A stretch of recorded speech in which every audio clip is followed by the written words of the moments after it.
Hi, ate. Bungad ng kapatid kong si Mateo habang may ngiti sa kanyang mga labi.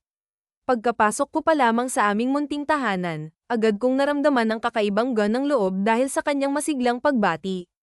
Kamusta? Tanong niya. Ayos naman po, pagod lang, sagot ko habang dahan-daang umupo sa lumang upuang kawayan na ibinigay sa amin ng aming binatang kapitbahay. Sa totoo lang, kanina ay sobrang bigat ng pakiramdam ko, pagod na pagod at parang nauubusan ng lakas. Ngunit nang makita ko ang ngiti ng kapatid ko, tila nabawasan ang lahat ng iyon. Dalawa na lang kaming magkasama sa buhay. Sabay na pumanaw ang aming mga magulang dahil sa sakit na COVID-19. Noong una, napakahirap tanggapin ang lahat, pero si Mateo ang naging sandigan ko.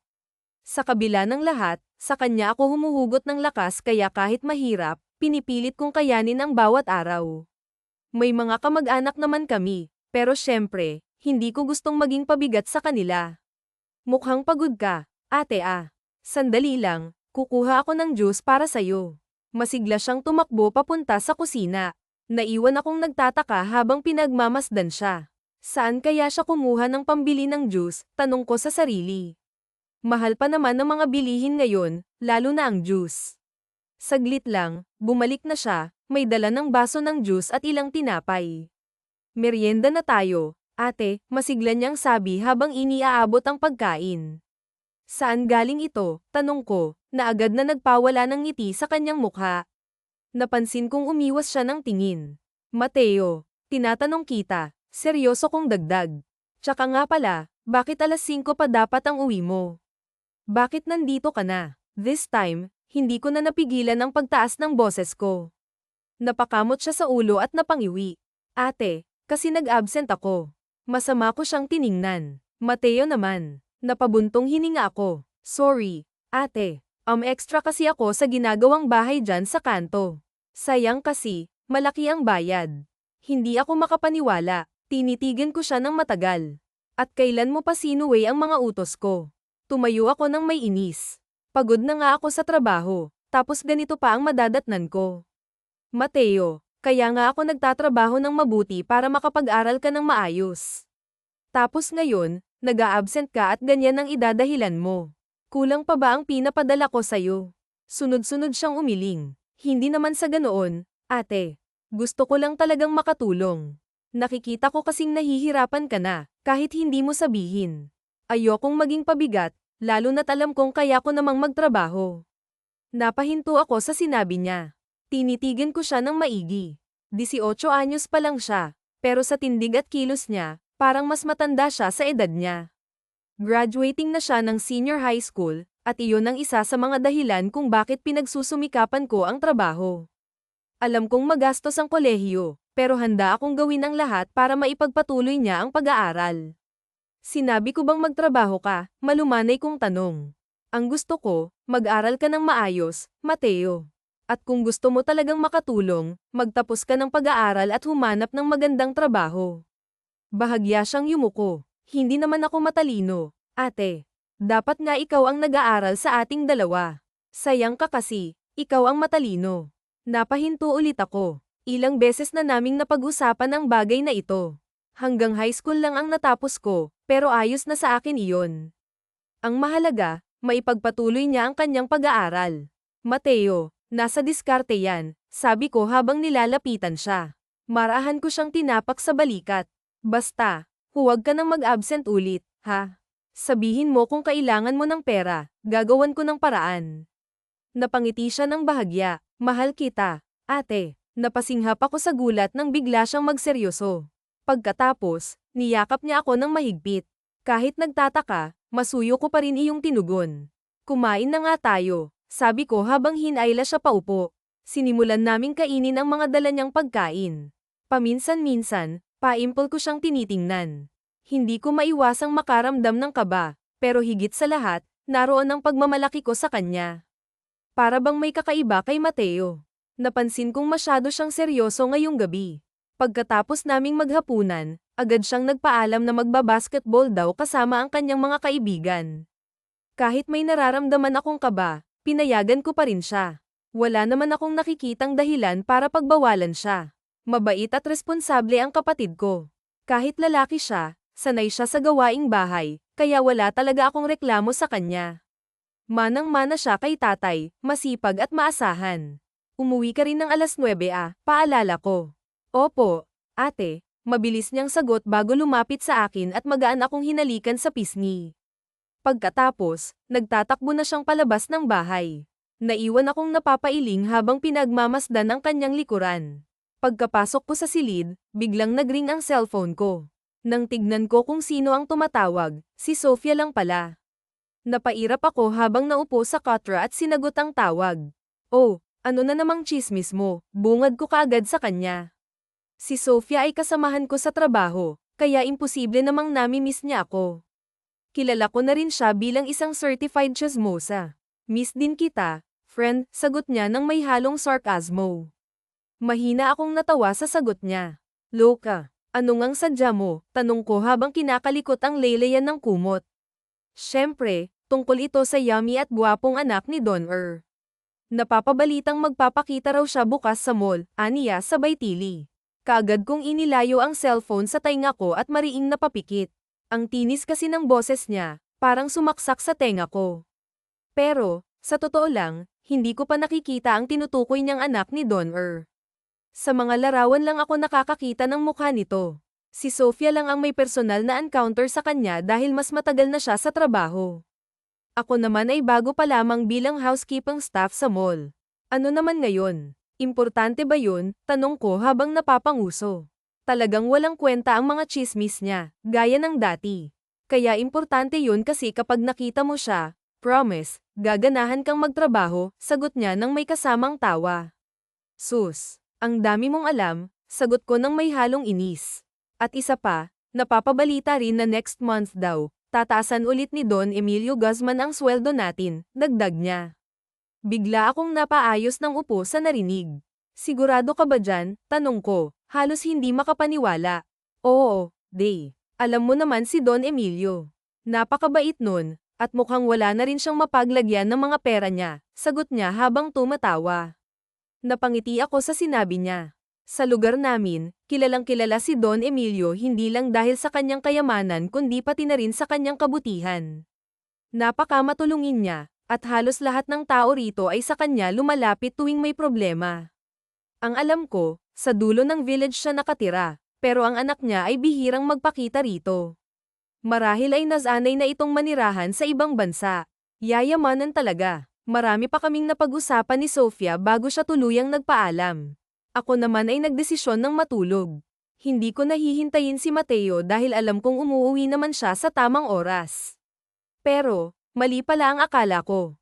Bigla akong nagising, pawisan at hinihingal. Sapo ko ang dibdib habang naupo sa gilid ng kama. Hanggang ngayon, malinaw pa rin sa isip ko ang masamang panaginip na iyon. Relax, Isabella. Panaginip lang yun. Okay, bulong ko sa sarili habang pilit na pinapakalma ang mabilis na tibok ng puso ko. Huminga ako ng malalim, saka tumayo at lumabas ng silid. Napatingin ako sa orasan na nakasabit sa dingding, alas 12 na ng gabi. Siguro naman ay nakauwi na si Mateo. Napagpasyahan kong puntahan ang kanyang silid upang tiyakin kung naroon na siya. Isa siya sa mga nagbibigay sa akin ng lakas ng loob, kaya't umaasa akong makita siya upang maibsan ang takot na unti-unting bumabalot sa akin. Ngunit ganoon na lamang ang kaba ko nang tumambad sa akin ang bakanteng kama. Wala si Mateo. Mateo, tawag ko habang nagmamadaling hinanap siya sa buong bahay. Pinuntahan ko ang kusina, pati na rin ang banyo, ngunit wala akong makitang bakas niya. Akma na sana akong babalik sa aking silid upang kunin ang cellphone ko nang biglang bumukas ang pinto. Pumasok si Mateo. Diretso siyang naupo sa sofa, tila walang pakialam sa presensya ko. Tulala siya, at parang may mabigat na iniisip. Ngunit hindi iyon ang agad na nakaagaw ng atensyon ko. Napako ang mga mata ko sa mga hawak niyang alahas at sa mga mantsa ng dugo sa kanyang damit. Mateo, ano bang nangyayari sa iyo? Tanong ko habang kinakabahang lumapit sa kanya. Nanatili siyang tulala, nanginginig, at halatang hindi mapakali. Mateo, ano ba? Sumagot ka nga. Itinaas ko na ang boses ko, ngunit nanatili siyang walang kibo. Ang mukha niya ay walang ekspresyon, parang wala siya sa sarili. Ano yang mga dala mo? At ano yang mga mantsa sa damit mo? Tanong ko ulit, mas madiin na ngayon. Tinapak ko siya sa balikat, ngunit hindi pa rin siya gumalaw. Ramdam ko na ang takot na unti-unting bumabalot sa dibdib ko. Isa pang malakas na tapik ang ginawa ko, at sa wakas ay nilinggan niya ako. Ate, mahina ang kanyang tinig, tila nagulat pa siya nang makita ko. Bigla niyang binitiwan ang mga hawak niya at mabilis akong niyakap. Napasinghap ako nang maramdaman ang kanyang panginginig at maamoy ang malansa niyang katawan, amoy ng sariwang dugo.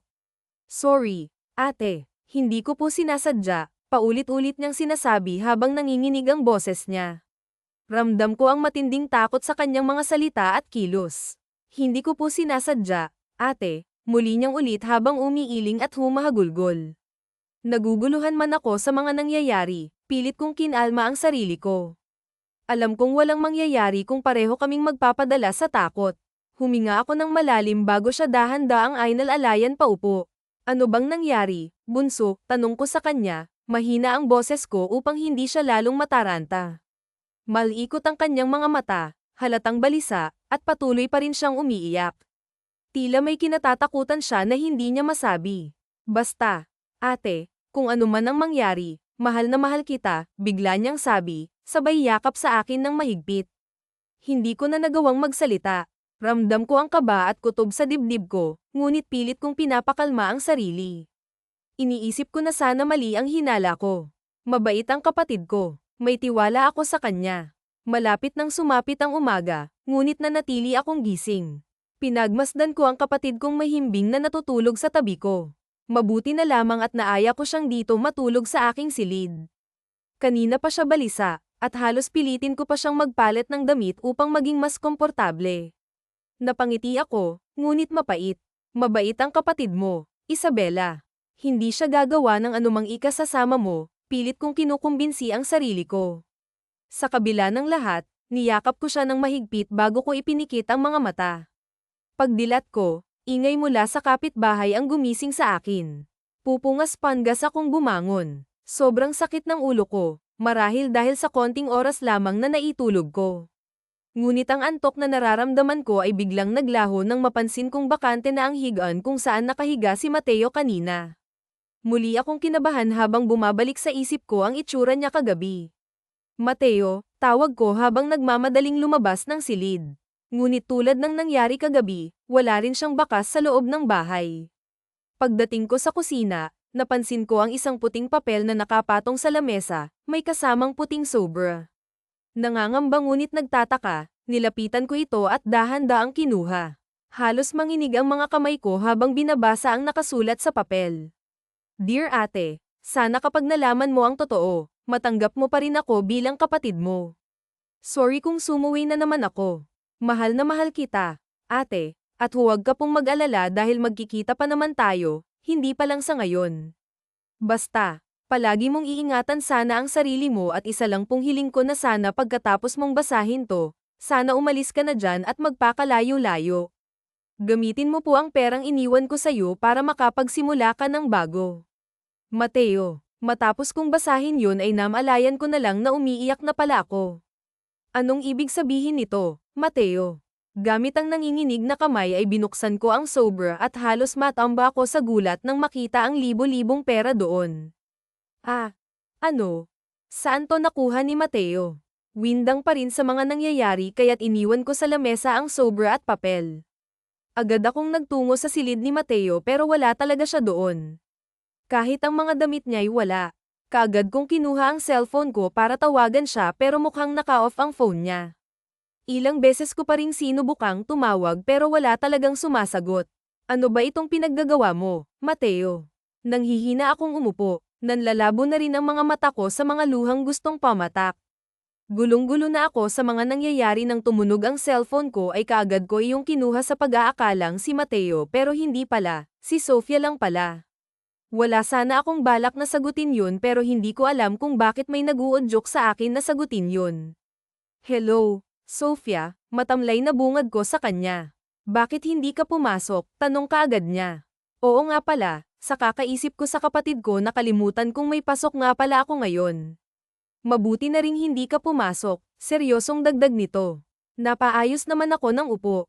Bakit? Wala na si Don Erha. Feeling ko ay nabingi ako sa narinig. Ano? Pinasok daw nung magnanakaw ang bahay niya kagabi. Nilimas lahat ng alahas, at nanlaban daw siguro kaya nabaril. Basag ang boses ng kausap ko sa kabilang linya, halos hindi na niya maituloy ang kanyang sinasabi. Ako naman ay napatakip sa bibig, hindi makapaniwala sa narinig. Paanong? Hating gabi daw kagabi nangyari yun. 2 gwardyang nagbabantay sa mansyon, pinukpok ng baril kaya nawalan ng malay. Kaya naman malayang nakapasok ang mga walang hiya, patuloy niya, habang ako'y tulala at unti-unting nadarama ang malamig na kaba sa aking dibdib. Hindi ko alam kung bakit, ngunit bigla kong naalala si Mateo, ang mga dala niyang alahas kagabi, pati na ang mga mantsa ng dugo sa kanyang damit. Kinuha daw lahat ng alahas at pera, dagdag niya. Sa puntong iyon, tuluyan na akong napaiyak. Mariin akong napapailing, pilit na itinatanggi sa sarili ko ang mga naiisip. Hindi. Imposibleng magagawa yon ng kapatid ko, mahina kong bulong sa sarili. Nagkataon lang siguro. Oo, nagkataon lang. Pero bakit nga ba may mga mantsa siya ng dugo kagabi? At saan galing ang mga alahas na dala niya? Ang nakakainis pa, Isabela, maraming CCTV sa mansyon, pero lahat naka-off. Halatang pinagplanuhan ng maigi, patuloy ng kausap ko. Ngunit habang nagsasalita siya, ako naman ay abala sa pagtatanggol kay Mateo sa aking isipan. Pero nasaan ka nga ba talaga, Mateo? Tahimik kong tanong sa sarili. Buwisit ang mga magnanakaw na yon. Sana mahuli sila. Doble sana ang parusang bumalik sa kanila. Napakabait ni Don Emilio. Buong buhay niya ay inilaan niya sa pagtulong sa kapwa. Pero bakit siya pa? Bakit kailangang siya pa ang dumanas ng ganito? Bakit hindi na lang ang mga masasamang tao? Hindi ko na nagawang pakinggan pa ang mga sumunod niyang sinabi. Kaagad kong pinutol ang tawag dahil hindi ko na kayang marinig pa ang iba. Sobrang bigat na ang nararamdaman ko, ang biglaang pag-alis ni Mateo, ang mga alahas at perang iniwan niya, at ang nangyari kay Don Emilio Guzman. Para bang sisubog na ang ulo ko sa bigat ng lahat ng ito. Kailangan kong makita si Mateo. Kailangan naming mag-usap. Agad akong tumayo at nagtungo sa aking silid. Nag-ayos ako ng sarili, pilit na pinapakalma ang aking isipan. Pagkatapos ay nilinisan ko ang bahay, umaasang makapag-iisip ako ng maayos habang ginagawa ito. Ngunit sa bawat sulok ng bahay, parang naririnig ko pa rin ang mga balita tungkol kay Don Emilio. Sa labas, hanggang sa kanto, usap-usapan ang nangyari, kalat ito sa telebisyon, maging sa radyo. Kahit ayaw kong pakinggan, hindi ko ito maiwasan. Kahit saan ako magpunta, iyon ang naririnig ko. Nasaan ka na ba, Mateo? Tanong ko sa sarili habang pagod na naupo sa isang carinderia malapit sa amin. 6:00 na ng gabi, ngunit wala pa rin akong bakas na makita siya. Halos lahat ng lugar na madalas niyang puntahan ay napuntahan ko na rin, ngunit wala pa rin. Napagpasyahan ko na lamang na umuwi. Kung hindi ko siya makikita rito, baka nasa Maynila siya. Sa isiping iyon, dali-dali akong bumalik sa bahay. Kahit nagugutom, mas pinili kong mag-empake ng gamit. Kung nagtatago si Mateo, sigurado akong nagpakalayo-layo na siya. Pagkatapos kong maayos ang mga gamit ko, bumalik ako sa kusina upang kunin ang iniwang liham ni Mateo at ang perang kasama nito. Wala akong ipon, kaya iyon muna ang gagamitin ko. Ngunit ipinangako ko sa sarili ko na babayaran ko rin ang perang iyon balang araw. Kaagad kong isinilid ang mga iyon sa bag. Palabas na sana ako ng kusina nang biglang bumukas ang pintuan. Napalingon ako, at tumambad sa akin ang 5 armadong lalaki. Kaagad nilang nilaibat ng tingin ang paligid, at nang mapansin nila ako, natatakot akong napatras. Mahigpit kong hinawakan ang bag na dala ko, nanginginig ang buong katawan ko. Sino kayo? Tanong ko, pilit na pinapakalma ang nanginginig kong boses. Ang isa sa kanila, na tila leader, ang sumagot. Ikaw ang kapatid ni Mateo Santos. Nasaan siya? Galit niyang tanong, ang mga mata niya'y nanlilisik. Hindi ko alam, sagot ko, pilit na pinaninindigan ang sinabi ko. Ngunit hindi sila naniniwala, may malaking kasalanan ang kapatid mo, miss.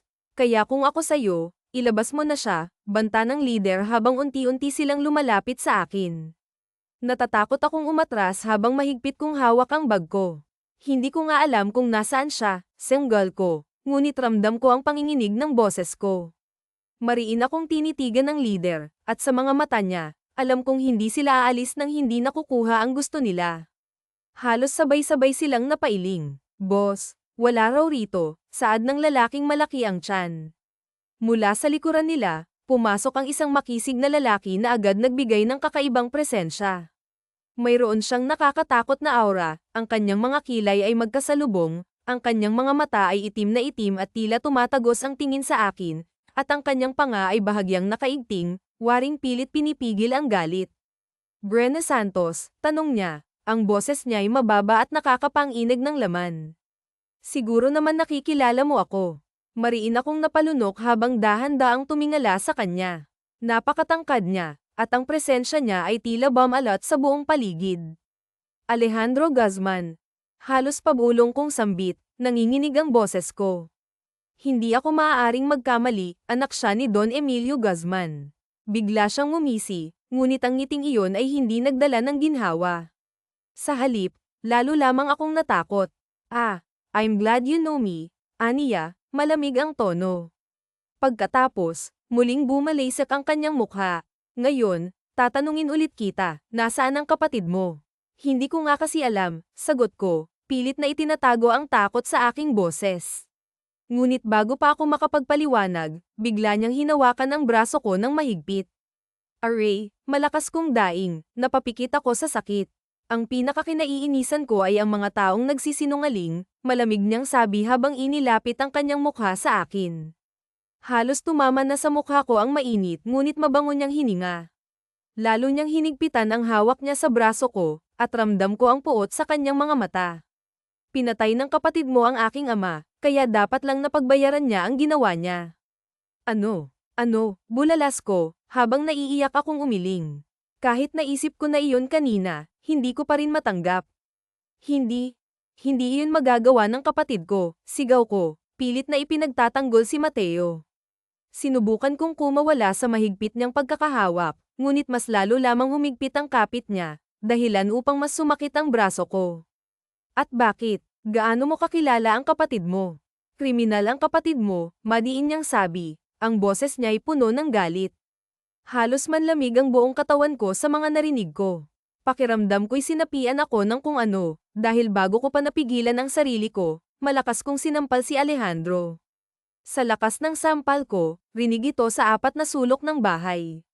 Agad ding pamaling ang mukha niya, at kasabay noon ang paghinga ng malalim ng kanyang mga tauhan na tila nagulat din sa aking ginawa. Nang muli siyang bumaling sa akin, takot akong napatras. Mas lalo pang dumilim ang kanyang aura, at ang kanyang pisngi ay bahagyang namumula. Mariin akong napapikit, handa na sa maaaring gawin niyang ganti. Ngunit sa halip na saktan ako, lalo lamang niyang hinigpitan ang hawak niya sa braso ko, dahilan upang mapadaing muli ako. Nang iminulat ko ang aking mga mata, halos mapaso ako sa mga titig niya. Ang mga mata niya ay puno ng galit, at tila ba sinasabi nito na wala akong ligtas. Kung hindi mo mahahanap ang kapatid mo, mas mabuti pang ikaw na lang ang magbayad sa mga kasalanang ginawa niya, malamig niyang sabi bago niya marahas na binitiwan ang braso ko. Sa lakas ng pagkakabitiw niya, bumagsak ako sa sahig. Tinalikuran niya ako at hinarap ang kanyang mga tauhan. May sinenyes siya sa mga ito bago tuluyang lumabas ng bahay. Dahil sa lakas ng pagkakabagsak ko, hindi ako agad nakatayo. Ngunit hindi rin ako binigyan ng pagkakataon ng kanyang mga tauhan. Kaagad nila akong nilapitan, sapilitang itinayo, at kinaladkad palabas ng bahay. Madilim na ang paligid, at wala ni isang kapitbahay akong makita. Malabo akong makahingi ng tulong. Saan niyo ako dadalhin? Tanong ko, nanginginig ang boses. Ngunit nanatili silang tahimik, hindi man lang ako sinagot. Sa di kalayuan, nakita ko ang tatlong itim na kotse na nakahinto. Isa sa mga iyon ang nilapitan namin. Binuksan ng isa sa kanila ang pinto, at sa pilitan nila akong itinulak papasok sa loob. Kaagad kong nayakap ang sarili ko nang maramdaman ang lamig sa loob ng sasakyan. Madilim dito, ngunit ramdam ko ang presensya ni Alejandro. Alam kong nasa gilid ko lang siya, tahimik ngunit nakakatakot. Sa takot ko sa kanya, nagsumiksik ako sa gilid ng bintana, pilit na binabawasan ang espasyo sa pagitan namin. Impit akong nananalangin, umaasang sana ay walang masamang mangyari sa akin.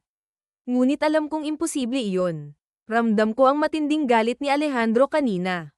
Alam kong kung saan man niya ako dadalhin, kapahamakan lamang ang naghihintay sa akin. Nasaan ka ba? bunso, tahimik kong tanong sa sarili ko, habang pinipigilan ang pagluha. Sana nandito ka para maipagtanggol mo ang sarili mo. Sa sobrang lalim ng aking pag-iisip, hindi ko na malayang nakatulog na pala ako. Nagising na lamang ako nang biglang huminto ang kotse. Kasabay ng paghinto nito ay ang malakas na pagbukas ng pinto sa gilid ko. Bago pa man ako makagalaw, marahas na hinayla ni Alejandro ang braso ko. Hindi na lang ako humangal kahit halos kaladkarin na niya ako palabas ng sasakyan. Tahimik na lang akong nagmamasid sa paligid, pilit na inuunawa kung nasaan kami. Napapalibutan kami ng maraming malalaking puno at masukal na damuhan. Ang mga talahib ay nagtataasan, at ang paligid ay tila napakalayo na sa kabihasnan. Napansin ko rin na wala na ang mga tauhan niyang kasama kanina, kami na lamang dalawa ang naglalakad ngayon. Tumigil kami sa harap ng isang malaking itim na gate. Hinayla niya ako palapit doon, at may binigkas siyang salita na hindi ko maintindihan. Kaagad namang bumukas ang gate, at kahit natatakot ako, hindi ko maiwasang humanga. Iba talaga ang mayayaman, ang mga gamit nila ay makabago at high-tech. Pagpasok namin, bumungad sa akin ang malawak na bakuran. Ang damo ay tila perpektong inalagaan, at sa di kalayuan ay naroon ang isang napakalaking tore. Habang papalapit kami, kusa itong bumukas, na para bang sumasalubong sa amin. Patuloy niya akong hinayla papasok, at hindi siya tumigil hanggang sa makarating kami sa hagdanan. Ang bawat hakbang ko ay mabigat, hindi lamang dahil sa takot kundi dahil sa kaba kung ano ang naghihintay sa akin. Malawak ang pasilyo sa loob ng tore, ang mga dingding ay malinis, ngunit ang katahimikan ay nakakapangilabot. Marami kaming nadaan ng mga pintuang nakasara, at bawat isa ay tila may itinatagong lihim. Sa pinakadulo ng pasilyo, tumigil kami sa harap ng isang itim na pintuan. Walang alinlangan niya itong binuksan, at agad akong sinalubong ng magulong silid. Ang lugar ay maliwanag, kaya kitang-kita ko ang tambak ng mga gamit na halos lahat ay balot ng alikabok. Aray, impit kong daing nang bigla niya akong itinulak papasok. Tumama ang tuhod ko sa magaspang na sahig, at ramdam ko ang kirot na dulot nito. Ikaw ang magdudusa sa ginawa ng kapatid mo, lalo na't ayaw mong ituro kung nasaan siya, galit niyang sabi. Ang boses niya ay malamig at puno ng puot. Pilitan akong tumayo. Pilit na nilalabanan ang takot na nararamdaman ko. Matapang kong sinalubong ang matalim niyang mga tingin. Hindi iyon magagawa ng kapatid ko. Kung meron mang masama rito, ikaw iyon. Basta-basta ka na lang nagbibintang, mariin kong sagot, pilit na pinaninindigan ang paniniwala ko. Bigla siyang natawa, ngunit ang tawa niya ay puno ng pangungutya. Sige nga, kung walang kasalanan ng kapatid mo, nasaan nga siya ngayon? Bakit bigla siyang nagtago? Tanong niya, habang nanunuri ang kanyang mga mata. Naiiling akong umiwas ng tingin, pilit na itinatago ang lungkot at takot na nararamdaman ko. Hindi ko alam, mahina kong sagot. At saka wala naman kayong pruba. Mabait ang kapatid ko, kaya naniniwala akong hindi niya iyon magagawa. Bahagya siyang tumango, ngunit ang kilos niya ay tila may bahid ng pagkabaliw. Pruba, gusto mo ng pruba, aniya, ang tinig niya ay puno ng panunuya. Humakbang siya palapit sa akin, at bago ko pa magawang umatras, muli niyang hinaklit ang braso ko. Hintayin mong magkakaroon ako ng matibay na ebidensya, Brenna. Iyon lang, madiin niyang sabi bago niya ako tinalikuran. Ngunit bago siya tuluyang lumabas, may binitiwan pa siyang mga salitang lalong nagpahina sa akin. Ipanalangin mong hindi ko matagpuan ang kapatid mo, dahil mas matindi pa ang gagawin ko sa kanya kaysa sa ginawa niya sa daddy ko. Naiwan akong nakaupo sa maduming sahig, hilom sa luha ang aking mga mata. Hinayaan ko na lamang lamunin ako ng antok habang iniinda ang sakit ng katawan at ang gutom na nararamdaman ko. Nang magising ako kinaumagahan, mataas na ang sikat ng araw. Ang liwanag mula sa bintana ay tumama sa aking mukha, at agad kong naramdaman ang kirot sa bawat bahagi ng aking katawan. Aray, impit kong daing habang pilit na bumabangon mula sa sahig. Noon ko naalala kung nasaan ako, nasa poder ako ni Alejandro Guzman, at wala akong ideya kung ano ang balak niyang gawin sa akin. Bakit niya ako dinala rito kung hindi niya naman ako papatayin? Tahimik kong tanong sa sarili. Balak niya ba akong pahirapan hanggang sa unti-unti akong mamatay? Mariin akong napailing, pilit na itinataboy ang mga negatibong naiisip ko. Hindi pwede. Kailangan kong makita si Mateo. Kailangan niyang linisin ang pangalan niya. At higit sa lahat, Kailangan kong mabuhay upang makatulong sa kanya. Kaagad kong nilapitan ang pinto at ganun na lang ang sayang naramdaman ko nang mapagtantong hindi iyon nakalock. Dahan-dahan ko yung pinahihit at bukas nang mabuksan ko ay kaagad akong lumabas. Tahimik ang buong paligid, marahan ang bawat hakbang na ginawa ko hanggang sa makarating ako ng hagdan. Marahan lang din ang bawat hakbang ko pababa ng hagdan.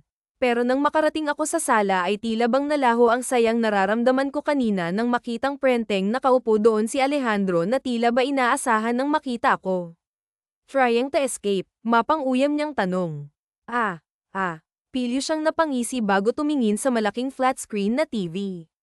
Ako naman ay halos mamatay na sa hiya nang makita kung anong pinanunood niya. CCTV yon sa hallway sa taas at kitang-kita doon kung papaano ko daang-daang maglakad pababa ng hagdaan. Ini-stop niya yung video at tumayo palapit sa akin habang pilyo pa ring nakangisi. You can't run away from me, Brenna, aniya habang seryosong nakatingin sa akin. Napupuno ng CCTV ang bawat sulok ng bahay ko. Ano bang plano mo sa akin? Wala kang mapapala sa akin, hindi mo ako magagamit sa kapatid ko dahil hindi ko talaga alam kung nasaan siya. Maybe yes, tumigil siya sa harap ko, kaharap ko na ngayon ang dibdib niya, kailangan ko pang tumingala para lang matignan siya, siguro nga hindi kita magagamit para palabasin ang kapatid mo dahil kayang-kaya ko siyang ipahanap sa mga tauhan ko. Kung ganun, anong balak mo sa akin? Kinakabahan akong napaatras nang makita ang pagngisi niya, yung katawan mo ang gagamitin ko. Tatakat akong lumayo ako pero nagpatuloy lang siya sa paglapit sa akin, huwag kang lalapit. Walang epekto, sa halip na magalit ay tila lalo siyang natuwa sa nakikitang reaksyon ko. Nang magkaroon ako ng pagkakataon ay mabilis akong tumakbo, lalo na't bukas ang pintuan pero bago pa man ako makalapit doon ay nahuli niya na ako at binuhat na para bang isang sako. Ibaba mo ako, pilit nagpupumiglas at pinagsususuntok ko ang kanyang likod pero parang wala lang yun sa kanya. Ang sama-sama mo talaga. Ibaba mo ako. Tulong. May isasama pa ako. Brenna, just watch. Pirma na papitlag ako ng malakas niyang aipatong ang ballpen sa ibabaw ng lamesa. Dito niya ako dinala sa library niya. Ayoko nga sabi, nakipaglaban na ako ng tingin sa kanya, baliw na nga yata siya. Pinagbibintangan niyang kapatid ko ang pumatay sa kanyang ama tapos ngayon gusto niyang asawahin ako, pinipilit niyang pirmahan ko ang marriage contract oras na pirmahan ko iyon ganap na kaming mag-asawa na ayaw kong mangyari. Brenna, ano ba, tila nauubos ang pasensya niya, pipirmahan mo ba yan o huhuberin kita? Ang sama-sama mo talaga. Oo alam ko yun. Galit na sanggal niya, kaya huwag mong sinasagad ang pasensya ko, babae, muli niyang inilapit sa akin ang papel. Now, sign it, at dahil nakakatakot na siya kaya sinunod ko na lang ang gusto niya. Alejandro's point of view ilang araw nang nakakalipas na ilibing ng lahat si Daddy pero ang mga pumatay sa kanya malaya pa rin at siguradong winawaldas ang perang ninakaw sa kanya.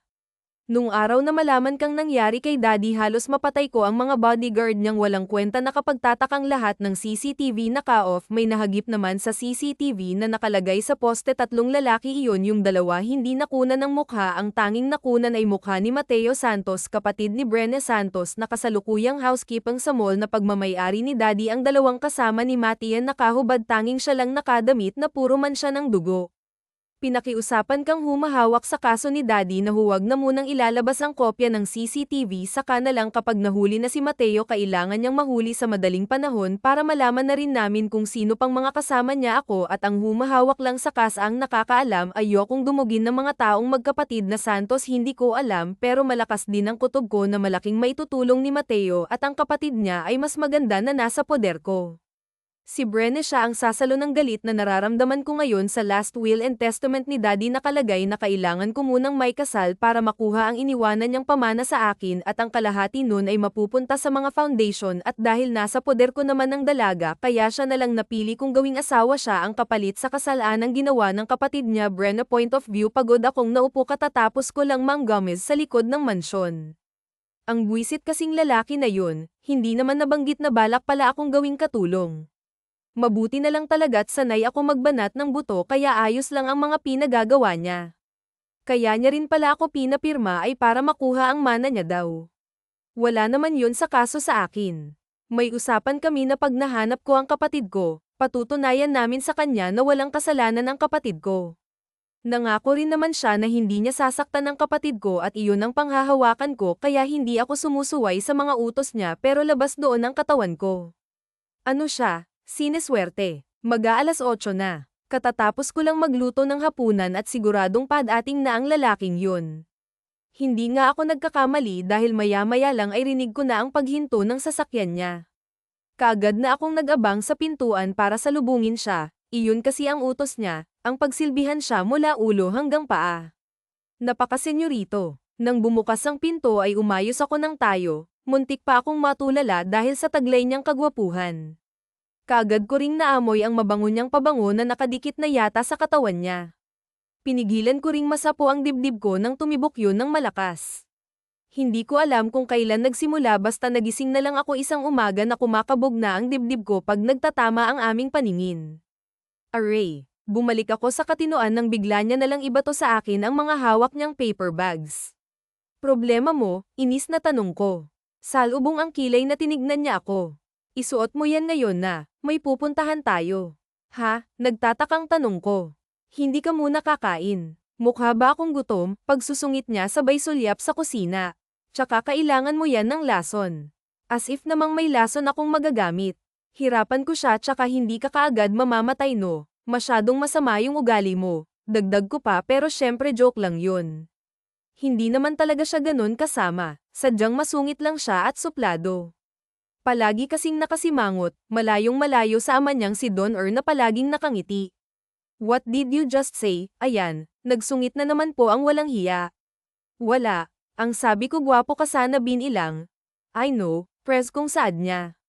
Malagat namang tinignan ko siya. Ha, but sorry to say ha, hindi ako pumapatol sa mga may dugong kriminal. Weird pero nasaktan ako sa sinabi niya. Dapat kasi talaga hindi ako nakikipag-usap sa kanya eh. Lintik siya, mapatunayan ko lang talaga na inosente ang kapatid ko, sasampal ko talaga siya ng lamesa. Kailangan ba talaga ganito kataas ang suot ko? Nanankit na yung mga paa ko eh. Kanina pa ako nagmamaktol sa kanya simula nang isuot ko itong takong na may 4th inch na taas.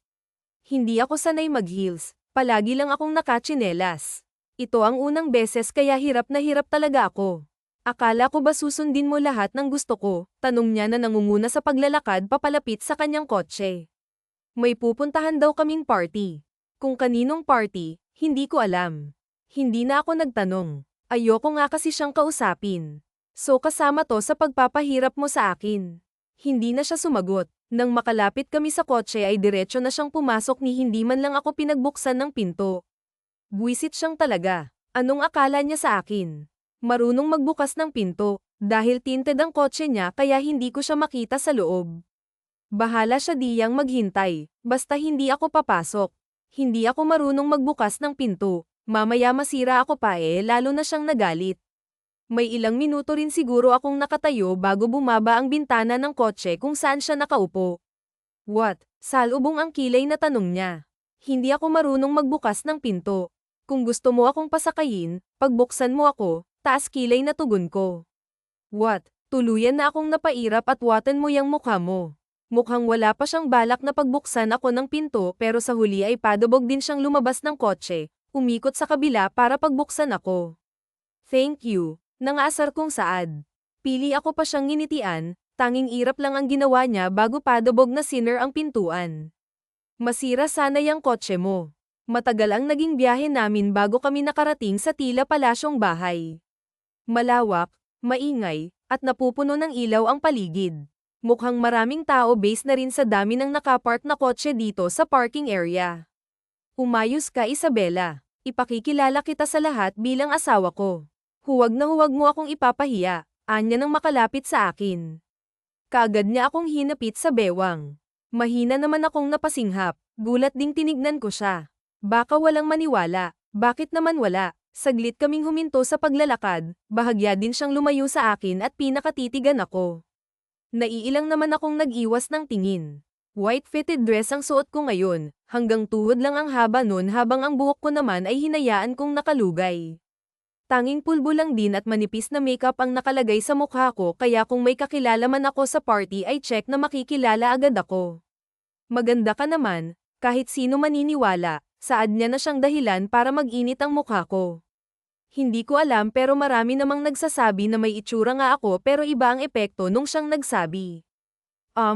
Dahil sa pagkailang sa kanyang sinabi sa pananakit ng aking paa ay muntik na akong mabuwal.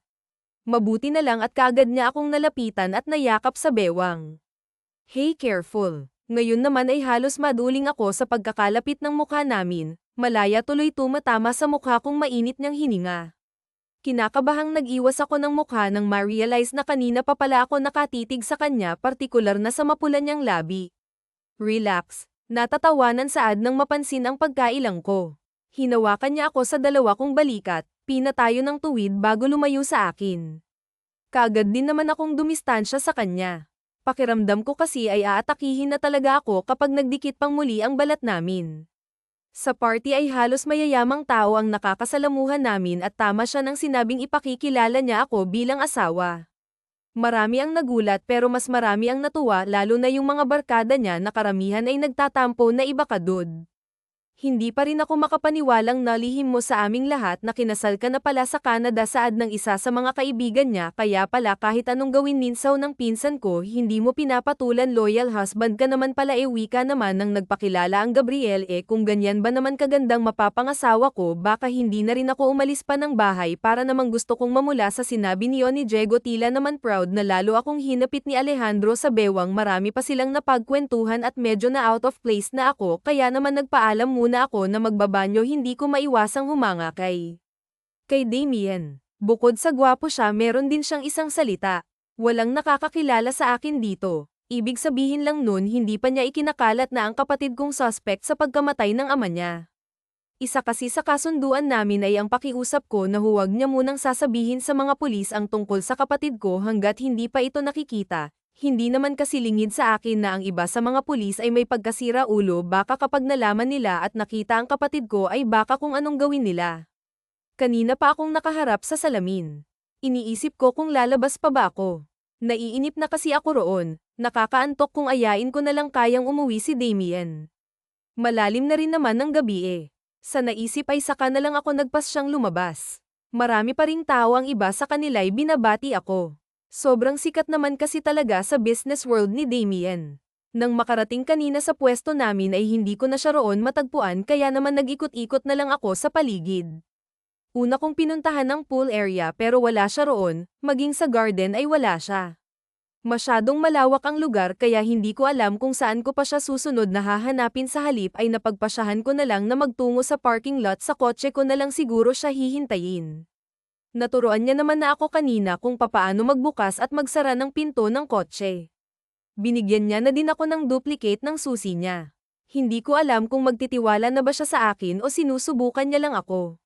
Malapit na ako sa parking lot nang makarinig ng mahihinang boses sa may hagdan na siyang dadaanan para makarating sa parking. Mahal na mahal kita, Damien. Bakit ba hindi na lang ako? Nang marinig ko ang pangalan ng binata ay mas nilakihan ko pa ang paghakbang ko nang tuluyang makarating sa hagdan ay halos matulo ako sa pwesto. Ko sa kaganapang bumungad sa akin. Si Damien at ang babaeng narinig kong nagsasalita kanina ay magkalapat ang mga labi. Kaagad akong napaatras at nasapo ang aking dibdib na biglang nanikip. Mariin akong umiiling, hindi ko matanggap na nasasaktan ako sa nakikita ko ngayon. Bago pa tuluyang makagawa ng ingay ay mabilis ko na lang nilisan ang lugar na yon sa kabilang exit na lang ako lumabas at habang naglalakad paulit-ulit kong tinatapik ang dibdib ko ang bigat pa rin kasi hanap na yan bakit ba ako nasasaktan ano bang pakialam ko sa kanya para na akong baliw na umiiyak nagsasalitang mag-isa habang naglalakad dito sa kahabaan ng kalsada. Tama. Wala dapat akong pakialam sa kanya wala lang naman siya at hindi siya importante sa akin pero kahit anong pangungumbinsi ko sa aking sarili tila ayaw sumang-ayon ang puso ko. Patuloy pa rin iyong nasasaktan dahilan para patuloy din akong umiyak. Sa aking paglalakad ay hindi ko na malaya na malayo-layo na palang nararating ko at huli na para ma-realize ko na nasa madilim na akong parte ng kalsada. Saka na lang ako tumigil sa paglalakad nang makasalubong ang dalawang lalaking mukhang lasing. Uy pare, nakikita mo ba yung nakikita ko? Malamang napaka-sexy niyan para hindi makita. Kaagad akong napaatras nang magsimula silang lumapit sa akin pa-impul din akong tumingin sa paligid para maghanap ng pwedeng panlaban. Hi miss, isa ka bang diwata? Dalhin mo naman kami sa langit. Napangiwi ako nang mabilis silang makalapit sa akin at naamoy ko ang mabaho nilang hininga. Huwag kang matakot sa amin, mabait naman kami. Hindi ko sila pinansin at nanatiling kalmado at bago pa man sila makalapit ay mabilis ko nang dinampot ang maliit na sanggang nakita ko sa gilid. Subukan niyong lumapit, hahampasin ko kayo. Iniamba ko sa kanila ang hawak ko na ikinatawa lang nila. Yan ang gusto ko, palaban, saad ng payat na lalaki at mabilis akong nilapitan pero agad ko rin naman siyang nahampa sa mukha ng sanga dahilan para maputol ang sanga. Malakas ding napadaing ang lalaki. Pagkatapos ay magkakasunod na napamura. Galit namang lumapit pa sa akin ang isang lalaki. Agad nitong naaga sa akin ang hawak ko at nahigit ako sa braso. Matapang ka ah. Tingnan natin kung hanggang saan ang tapang mo. Bitawan mo ako ah. Malakas akong napadaing nang sikmuraan ako nito. Sa sobrang sakit ay nanghihina akong bumagsak sa sahig. Wala ka pala eh, sa nanlalabong mga mata ay kita ko pa kung papaanong mingisi ang lalaki habang naghuhubad. Ako naman ay tuluyan ng naiyak unti-unti nang nawawalan ng pag-asa. Don't you dare touch my wife. Kapwa kaming nagulat nang marinig ang galit na boses na yun at lalo lang akong napaiyak nang tuluyang makita si Damien. Madilim ang aura nito lalo na nang makita ako. Wala na siyang sinayang na oras, kaagad niyang sinugod ang lalaki. Isang sapak lang ang ginawa niya ay kaagad nang nawala ng malay ang lalaki. Kahit nanghihina ay pinilit kong tumayo balak kong magpasalamat kay Damien. Salamat. Hindi ko na nagawa pang ituloy ang sasabihin ko nang lapitan niya ako at mahigpit na yakapin. Malakas akong napasinghap at gulat na namilog ang aking mga mata. Hindi ko alam pero feeling ko habang yakap niya ako ay takot na takot siyang mawala ako. Pagkatapos niya akong yakapin ay bigla naman akong binuhat na pangkasal. Damon, hindi makapaniwalang tinignan ko. Siya pero seryoso lang ang mukha niyang naglalakad ni hindi man lang ako binalingan ng tingin. Tahimik niya akong ainalalayang makasakay sa kotse tila natatakot na masaktan ako. Pagkatapos ay umikot siya sa kabila. Buong biyahe ay tahimik lang kami nagpapakiramdaman paminsan-minsan ay paimpol ko siyang tinitignan. Hindi ba siya galit? Tahimik lang siya habang nagmamaneho na para bang may malalim na iniisip. Hindi ko tuloy maiiwasan ang magtaka, di ba dapat ay pag-alitan niya ako kasi obvious naman na tinangka akong tumakas. Pero iyon nga, minalas pa rin. Teka, iyong kanina habang yakap niya ako, ramdam ko ang matindi niyang pag-aalala sa akin pero kaagad din akong napailing. Baka guilty lang siya dahil nakikipaghalikan pa siya sa iba samantalang ipinagkakalat niya na asawa niya ako. Nang makarating sa bahay ay nagtangka pa siyang babuhitin ulit ako pero kaagad ko na siyang pinigilan. Ayos na ako. Hindi na siya umimik sa halip ay tinitigan lang ako, naiilang naman akong nag-iwas ng tingin. Fine. Aniya bago ako tinalikuran at nauna na sa pagpasok ng bahay. May sayad talaga, ang bilis kausap, di man lang ako pinilit. Nagtatakang tiningnan ko siya na makitang pumasok siya sa aking silid. Bakit? Mariin niya akong tignan na nagpatigil sa aking pagsasalita. Dito ako matutulog ha, halos malaglagan pang ako sa narinig. Dumiretso siya sa sofa at parang haring naupo roon bago ako muling tiningnan. Babantayan kita, baka maisipan mo na namang tumakas. Hindi kaagad ako nakaimik, akala ko hindi siya galit, naiilang na lang na sinarahan kang pinto at nagtungo sa kama. Hindi na ako magpapalit ng damit, masakit pa rin ang sikmura ako at gusto ko na lang magpahinga. Huwag kang mag-alala, wala akong gagawin sa'yo, muli niyang saad dahilan para lingunin ko siya. Nakasandal na siya ngayon sa sofa at nakapikit na ang mga mata. Matulog ka na, bukas na tayong mag-usap. Alam ko naman wala siyang gagawin sa akin, sa ilang araw na kasama ko siya, napatunayan kong hindi naman siya ganon kasama, baka natabunan lang talaga ng galit ang puso niya sa nangyari sa kanyang ama. Bago mahiga ay muli ko siyang tinitigan, ang gwapo niya. Pero alam kong hindi lang iyon ang dahilan kung bakit hindi ko magawang magalit sa kanya ng matagal. May ibinubulong ang puso ko na ayaw ko munang pakinggan, natatakot pa akong malaman kung ano iyon. Sa ngayon, kailangan ko muna talagang makita si Mateo at malinis ang pangalan niya. Magaan ang pakiramdam ko nang magising ako kinaumagahan, kaagad akong tumayo't niligpit ang aking hinigan pagkwa ay nagtungo sa silid para maghilamos. Pagharap ko sa salamin ay natigilan ako nang makitang iba na ang suot ko ngayon, dress ang suot ko kagabi bakit ngayon ay naka-pajama at t-shirt na ako. Dalawa lang kami ni Alejandro dito kaya alam kong siya lang ang pwedeng manggialam sa akin. Sa naisip ko ay inis kong tinungo ang silid ni Alejandro. Hoy, lalaki, lumabas ka nga dyan, halos sirain ko ng pinto ng kanyang silid. Lumabas lang siya maaga pa kaya alam kong natutulog pa siya at wala akong pakialam kung madyay gising ko siya. Siraulo siya ang sabi niya kagabi hindi niya ako gagalawin Damien isa lumabas ka sabi dyan eh. What are you doing, woman? Tinig mula sa aking likuran. Wala kang pake saglit akong natigilan nang ma-realize na si Alejandro na ang nagsasalita kaya naman inis ko siyang nilingon. Ikaw. Balak ko na sana siyang singhalan kaso kahit sino naman siguro matutulala kapag nasa harap mo ngayon ay gwapong lalaki tanging padamdamyo lang ang suot at may hawak na tasa para siyang modelo ng kape, kapeng masarap. What? Salubong ang kilay na tanong niya. Kaagad ko namang ipinilig ang ulo ko at pilit na kinakalma ang sarili. Ikaw ay tila naghihintay ng tignan niya ako. Paimpol pa siyang humigop ng kape, hindi ko tuloy maiwasang mapalunok. Bakit kasi ang pula ng mga labi niya parang gusto ko tuloy sa bunutan iyong babaeng pangahas na humalik sa kanya. Bakit pinalitan mo ang suot ko? Nakikita ko kasing hindi ka komportableng matulog kagabi kaya naisipan kitang palitan. Why is there a problem? Kunot noong tanong niya. Sarap batukan, nagtanong pa talaga siya ha. Malamang Mr. Senggal ko, pinamwanggan ko siya. Nakita mo ng buong katawan ko napakamanyak mo may paabi sabi ka pang wala kang gagalawin sa akin site kakulang na lang ay kunin kong hawak niyang tasa at ibuhos sa kanya ang laman noon. Kainis talaga. What's wrong with that? You're my wife after all and besides, your body is not my type so don't worry. Wala talaga akong ginawa sa'yo. Anyang sinusuri pa ng tingin ang kabuuan ko.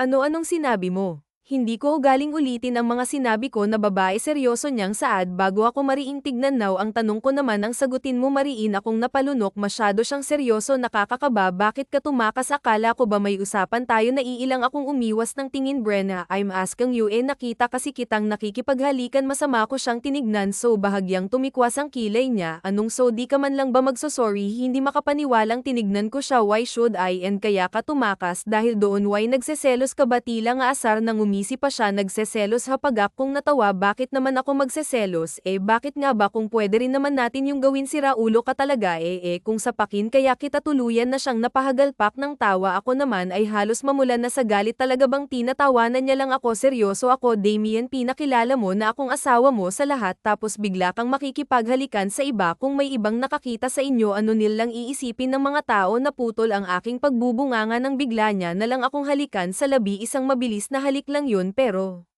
halos magimbalang buo kong pagkatao ang puso ko'y kulang na lang tumalbog na sa sobrang lakas ng kabog ang ingay mo tatawa-tawang saan niya bago ako tinalikuran na iwan naman akong tulala at hawak ang labing hinalikan niya matapos ang halik na yon napansin kong unti-unting pagbabago ng pakikitungo sa akin ni Damien malimit ko na siyang nakikitang umiti at hindi na rin pagalit kung tumingin sa akin kay na rin siya ng katulong ko sa bahay at hindi ko alam kung magugustuhan ko ba ang pagbabago niya lalo lang kasi akong nahuhulog sa kanya at kahit umiwas ako ay siya naman itong patuloy na lumalapit tulad ngayon papunta kami sa resort na pagmamayari daw niya at isang linggo kaming mananatili doon presko at maganda ang paligid magaan sa pakiramdam no wonder di nadayo ito ng mga turista at kahit maraming tao ay hindi nagning dahilan yun para hindi ko magustuhan ang lugar na ito regalo ta ni dad nung last birthday ko mula sa likod ay sumulpot si Damien simpleng short at white sando lang ang suot niya pero napakalakas pa rin ng dating ang ganda siguro mahal na mahal ka ng daddy mo marahan siyang tumango bagong umiti tulad ko ay diretso lang siyang nakatingin sa malinis na dagat ako lang naman yung sira ulo masyadong pasaway kung kailan handa na akong buma magpakatino saka naman siya nang iwan na tahimik ako at paimpol siyang tinignan iba ang pagkaseryoso niya ngayon at ngayon ko lang din siya narinig na nag-open up kaya naman hindi ko alam kung ano bang dapat na sabihin malalim siyang bumantong hininga bago ako nilingan nakangiti siya pero malungkot ang mga mata let's go inside pareho tayong pagod sa biyahe anya hindi na rin ako tumanggi pa ng alalayan niya ako sa bewang ko.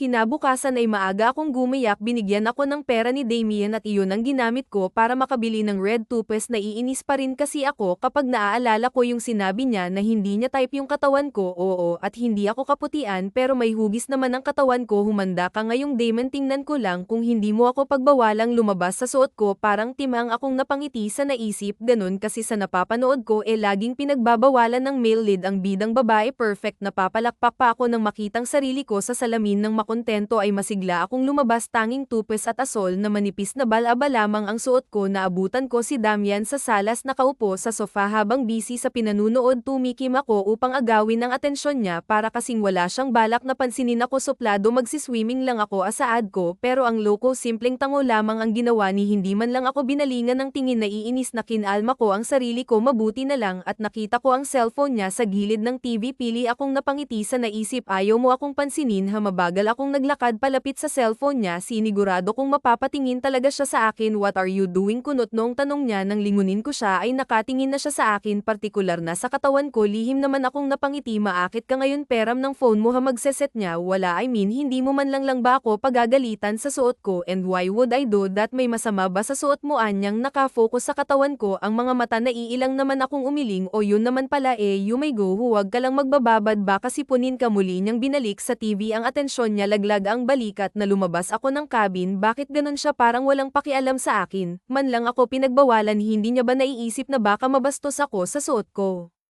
Nakakainis siya hay bakit ba kasi umaasa akong ganon ang gagawin niya mukhang wala naman siyang nararamdaman sa akin hindi pa ako naliligo pero nalulunod na kagad ako sa sobrang sakit at dahil nawalan na ng gana ay nagpasya na lang akong maglakad-lakad malayo-layo na rin ang nararating ko kaya naupo muna ako sa bakanteng kubo sakto namang may dumaan na lalaking mukhang may lahi ang ganda mo naman para mag-isa wika nito sabay tabi sa akin kaagad naman akong lumayo o easy ka lang wala naman akong gagawin sa'yo gusto ko lang makipagkaibigan natatawang wika nito hindi ko naman gustong makipagkaibigan tugon ko sabay tayo may itsurang ng mukha namang hindi gagawa ng maganda masyado kang maarte dito kamuna malakas akong napasinghap ng basta niya na lang akong higitin sa braso paupo tuloy akong napasubsob sa dibdib niya bitawan mo nga ako ano ba pinagsusuntok ko ang dibdib niya pero tila ba wala lang yun sa kanya mas lalo pang lumala ang takot ko nang hawakan niya ang hita ko at himas-himasin ngayon ay lihim ko nang minumura ang sarili ko bakit ba kasi sa tuwing gusto kong mapalayo kay Damien napapahamak ako nagsisisi na tuloy ako kung bakit hindi na lang ako naligo alam kong magugustuhan mo rin, pa-hard to get kape halos-halos kita na nga ang kaluluwa mo sa suot mo walang masama sa suot niya ikaw lang ang masama tuluyan ng pamatak ang luha ko nang marinig ang boses na kanina ko pang hinihintay na dumating ako mang-iimik pa ang lalaking Maniakis nang mabilis itong higitin patayo ni Damien at sapakin sa mukha ako naman ay kaagad na lumayo sa kanila nanginginig pa rin ang katawan sumubok pang tumayo ang lalaki pero kaagad din itong nalapitan ng tatlo niyang tauhan turuan niyong.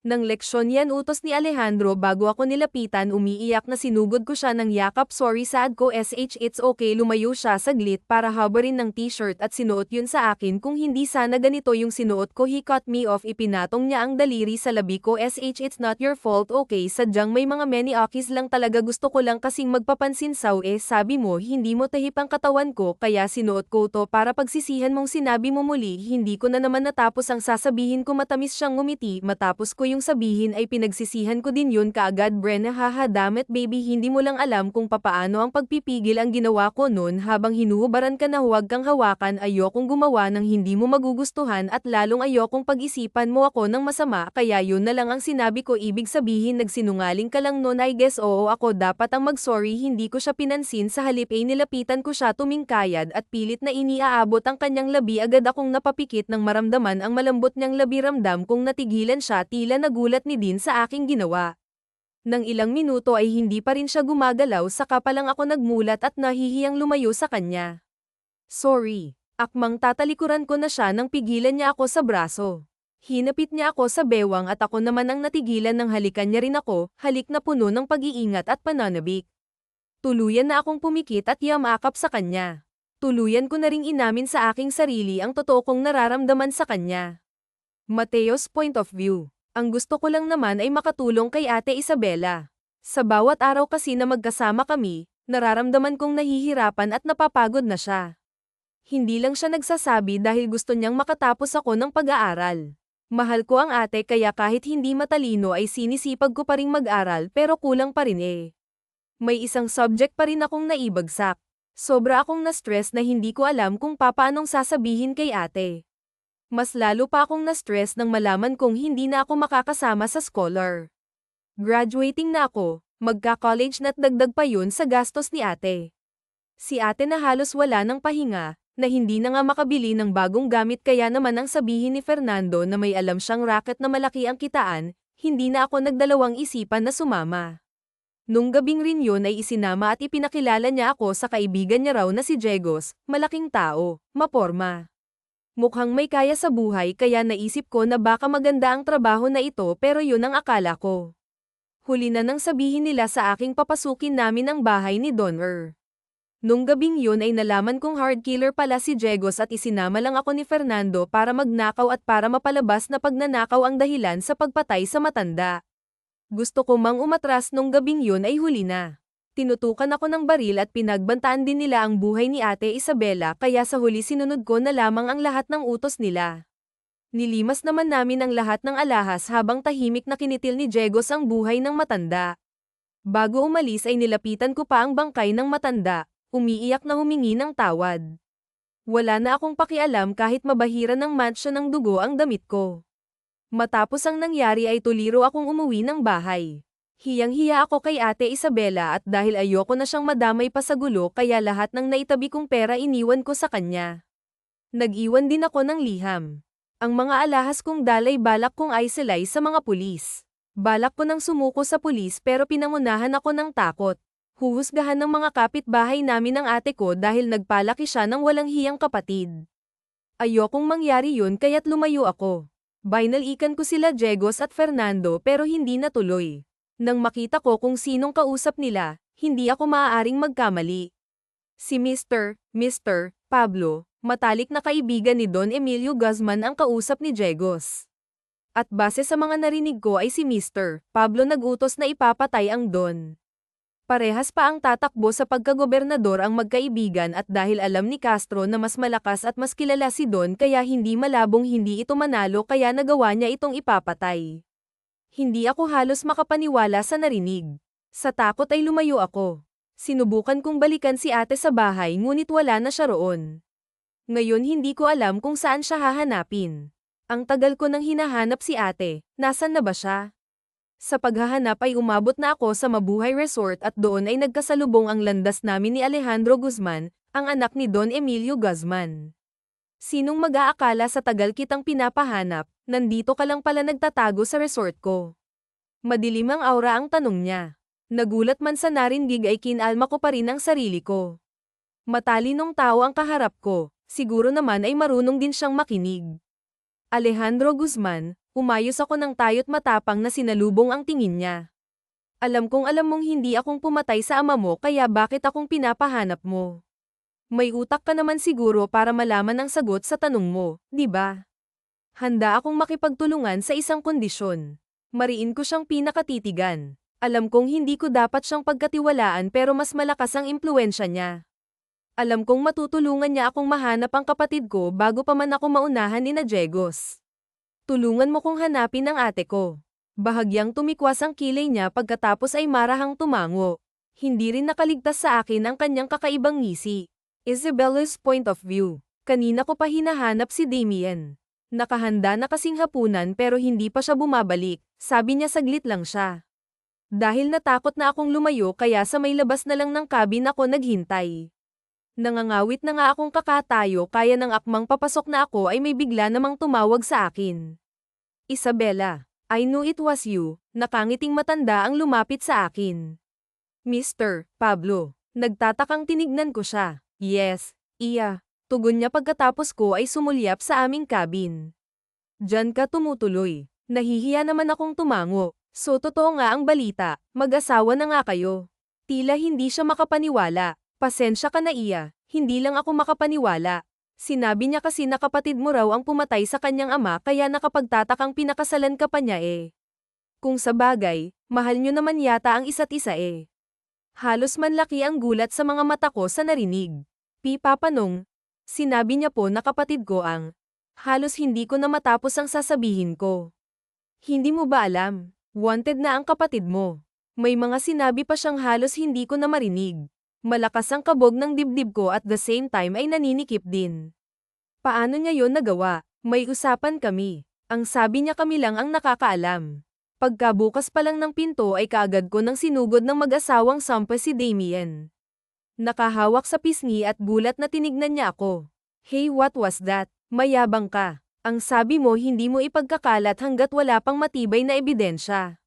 Naiiyak na sambat ko. May usapan tayo, di ba? Kaya pumayag akong pumirma. Teka, hindi kita naiintindihan, nagtatakang humakbang siya papalapit sa akin. Huwag kang lalapit, sinungaling ka. Matagal na palang wanted ang kapatid ko at dahil yun sa'yo. Napahikbi ako. Sari-saring eksena ang pumapasok sa utak ko. Papaano kung may nangyaring masama sa kapatid ko kaya hindi siya makita ng mga tauhan mo? O baka naman, tinignan ko siya ng masama. Pinaligo na siya sa mga tauhan mo.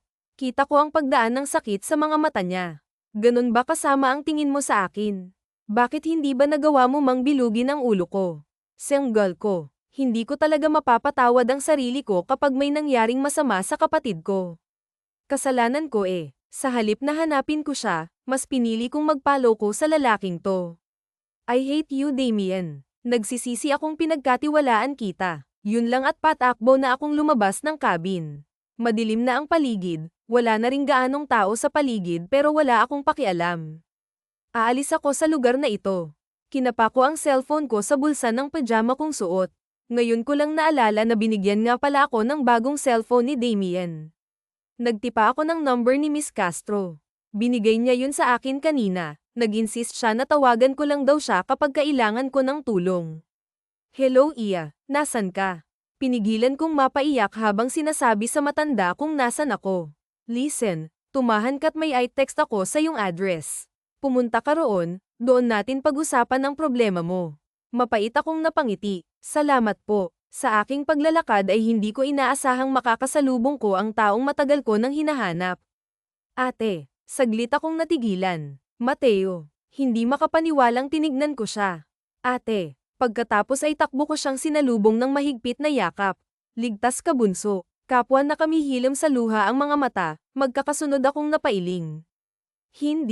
Hindi. Galit si ate, Mateo. Kung may makakakita man sa amin ngayon ay iisipin na baliw kami dahil parehas kaming umiiyak sa gitna ng madilim na kalsada pero wala akong pakialam. Ang mahalaga sa akin ngayon ay nakita ko na ang kapatid ko. Saan ka pala pupunta, ate?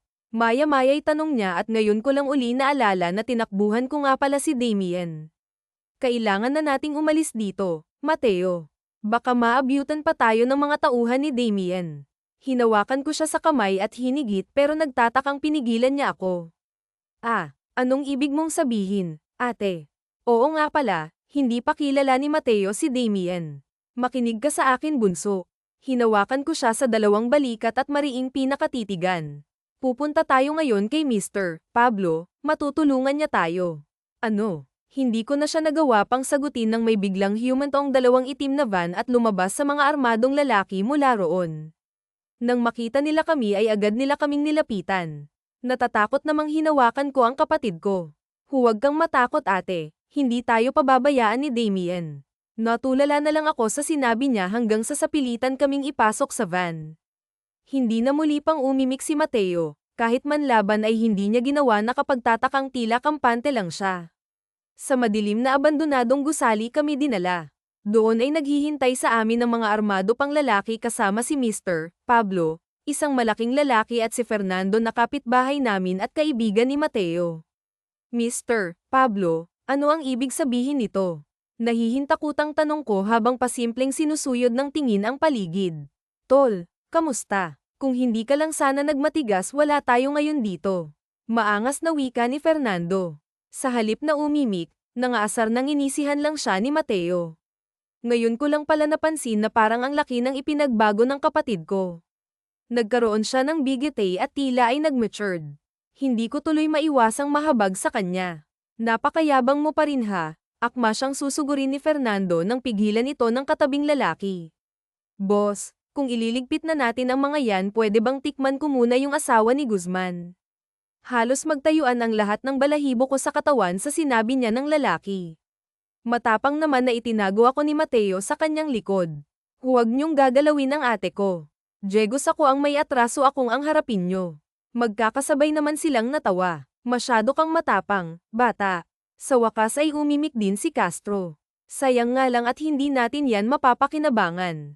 Masyado ka kasing matigas. Kung tinanggap mo lang ang alok namin manahimik edi sana nasa Canada na kayo ngayon ng ate mo at nagpapakasarap. Humakbang ang mga ito papalapit sa amin. Natatakot namang humigpit ang kapit ko sa kamay ni Mateo.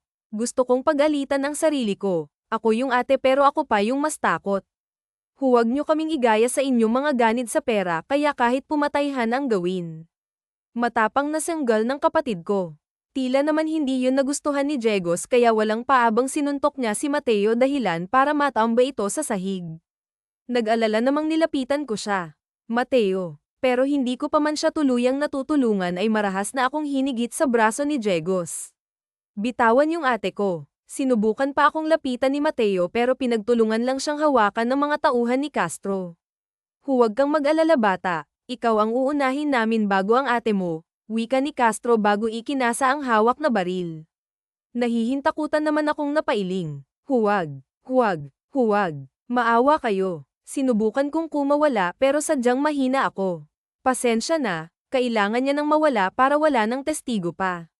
Itaas niyo mga kamay niyo. Walang kikilos na masama na papalibutan na namin kayo. Lahat kami natigilan nang marinig yun. Malan kaagad kaming nilapitan ni Castro hinigit niya ako kay Jegos bago ako tinukan ng baril. Magkakasabay na pumasok ang mga pulis habang ako ay ginawang hostage ni Castro.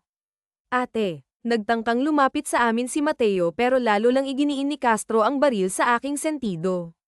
Sige lumapit kayo, pasasabugin ko ulo ng babaeng to. Ramdam kong panginginig ng matanda, tila natatakot din siyang mahuli. Nadakip na kasi ang mga tauhan niya at sina Jegos at Fernando. Siya na lang ang natitira. Humakbang siya palayo habang hawak pa rin ako pero ang lahat ay natigilan sa biglang pag-alingaw ng putok ng baril, kasunod nun ang unti-unting pagbagsak ni Mr. Pablo. Nahintatakutan naman akong umupo at nagtakip ng tenga. Kaagad naman akong nilapitan ni Mateo at mahigpit na niyakap. Tapos na ate. Tuluyan na akong naiyak sa sinabi niya. Walang nakakaalam na nasa likuran na pala namin si Damien. Humahanap lang ng tamang tiyempo at nang magkaroon ng pagkakataon ay walang pag-aalinlangan niyang binaril sa ulo ang matanda. Patas na tayo Castro, rinig kong saad ng binata habang walang emosyong na nakatingin sa bangkay ng matanda. Tumayo ako at lumuha ang hinarap si Damien, ang lalaking nagawa kong mahalin ng ganun kabilis pero nagawa ko ring saktan at paratangan. Damon, hindi na ako nag-aalinlangan pang yakapin siya. Sino mag-aakala na yung pinag-isipan ko ng masama ay siya palang sasagip sa buhay ko?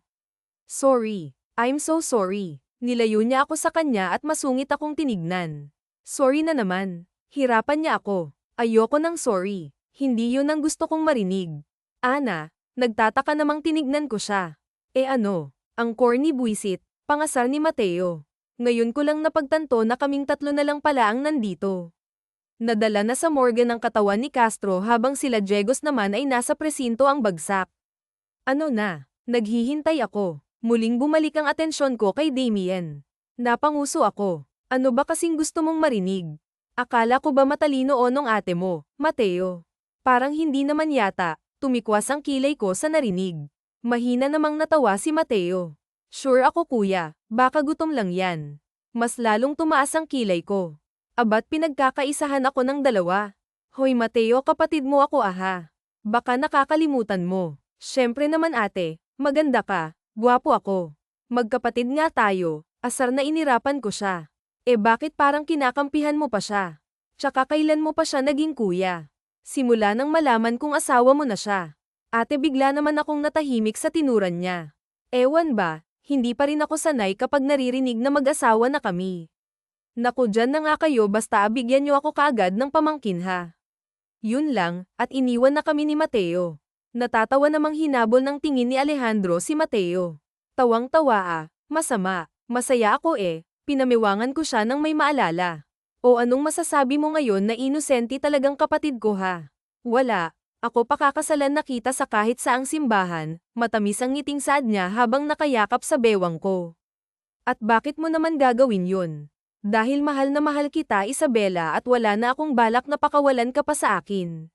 Sakin ka na, tuluyan na akong napangiti, hindi ko napigilan pang ilabas ang kilig na nararamdaman ko.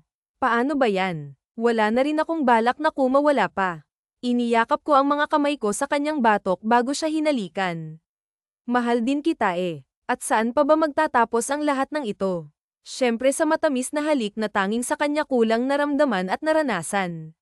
Wakas.